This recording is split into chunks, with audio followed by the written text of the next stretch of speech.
Hello বন্ধুরা, welcome to my page. তো চলে এলাম লাটাগুড়ির সেকেন্ড ডে ভিডিও নিয়ে। তো দেখো, সকাল সকাল ঘুমের থেকে উঠেই সুন্দর একটা পরিবেশের হাওয়া খেতে চলে আসলাম আমরা একটু বাইরে। তো এখানে আমার দিদি ভিডিও বানাচ্ছিল ডান্সের। তো আমরা একটু ঘুরেই তারপরে আমরা চলে গেলাম খাওয়া দাওয়া করতে, কারণ আমরা তখন ওখান থেকে বেরিয়ে যাব, কারণ অনেকটা লেট হয়ে যাচ্ছিলো আমাদের, সেই কারণে আমরা অনেকগুলো জায়গায় ঘুরতে যাব। তো এখানে এসেই এক একজন এক একটা অর্ডার দিয়ে দিল। তো এখানে দেখো অ্যাকোরিয়াম, তোমাদের কাদের কাদের বাড়ি অ্যাকোরিয়াম আছে অবশ্যই জানিও আমাকে। তো আমার কথা একটু এদিক ওদিক হয়ে যায়, তো কেউ কিছু মনে করো না। তো এখানে একটা বড় মাছ ছিল আর সব ছোট ছোট পুচকি পুচকি সেরকমই ছিল। তো তারপরে আমাদের পুরি সবজি চলে আসলো, তো খাওয়া শুরু করে দিলাম। তো খাওয়া দাওয়া করে সবাই আলাদা আলাদা জিনিস খেয়েছিল। আমি পুরি সবজি খেয়েছিলাম, কেউ কেউ স্যান্ডউইচ, তারপরে কেউ ম্যাগি, যার যেটা পছন্দ খেয়েছিল। তো আমি সেগুলো ভিডিও নিইনি। তারপর আমরা ঘরে এসে রেডি হয়ে নিলাম, রেডি হয়ে বেরিয়ে পড়লাম যাওয়ার জন্য। তো আমরা তো ডাইরেক্ট বাড়ি আসিনি, আমরা কিছু কিছু জায়গায় ঘুরে তারপর বাড়ি এসেছিলাম।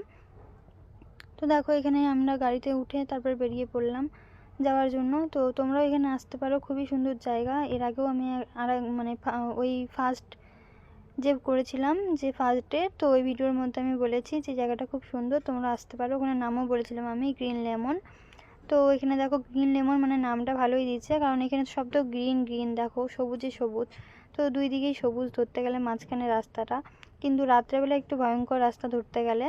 সকালবেলা তাও ঠিকই মনে হয় যে না, খুব সুন্দর জায়গা, কিন্তু রাত্রে মানে বেরোতেই মানে ভয় পাবে সবাই, সেরকম বের হয় না রাত্রে কেউ। তো এরপর দেখো, আমরা কিছু মানে একটু গ্রাম সাইড থেকে যাচ্ছিলাম মূর্তিতে। তো ওটা অন্য রাস্তাও ছিল, তো জানা ছিল না হয়তো। না, ওটার রাস্তা না বন্ধ ছিল, কারণ ওই রাস্তাটাতে হলো মানে যেই ব্রিজটাতে আমরা যেতাম, মূর্তি ব্রিজ, তো ওটা মানে নষ্ট ছিল, নষ্ট বলতে ভাঙা ছিল। তো সেই কারণে ওদিকে যাইনি, আমরা অন্য দিক দিয়ে ঢুকেছিলাম। তো এরপর নদী দেখলে তো সবাই একটু নামতে চাই বলো, তো আমিও নেমে পড়লাম একটু। তো রিয়ার মানে একটু বেশি রোদ লাগছিল, সেই কারণে ও ছাতা নিয়ে গেছে, বাট আমারও সেরকম ওখানে রোদ ছিল না সেরকম একটা। তো এরপর আবার লাটাগুড়ি রাস্তা দিয়েই আমরা যাওয়া শুরু করলাম গাজলডোবার উদ্দেশ্যে। তো গাজলডোবা হলো মানে এখন নতুন যে ব্রিজটা বানিয়েছে, সবাই দেখছি যাচ্ছে। তো ওখানে আমরা ভাবলাম যে যেহেতু এদিক দিয়ে বাড়ি যাবো, তো ওখানে ঘুরে তারপরে যাই। তো এরপর আমরা চলে আসলাম ক্রান্তিতে একটা ধাবাতে, মানে পেট্রোল পাম্পের পিছনেই ছিল সেটা। তোমরা আসতে পারো এখানে, এখানে রান্না বান্না খুব সুন্দর বানায়। তো আমরা এখানে সবাই মিলে খাওয়া দাওয়া করে নিলাম, কারণ অনেকটা টাইম হয়ে গেছিলো তখন। তারপর খাওয়া দাওয়া করে আমরা গাজলডোবার উদ্দেশ্যে আবার বেরিয়ে পড়লাম ওখান থেকে।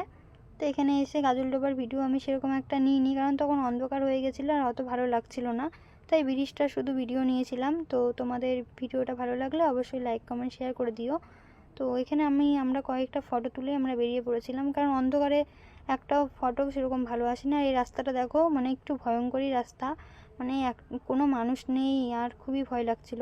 তো ভিডিওটা ভালো লাগলে লাইক কমেন্ট শেয়ার করে দিও। টাটা, বাই বাই, দেখা হবে নেক্সট কোনো ব্লগে।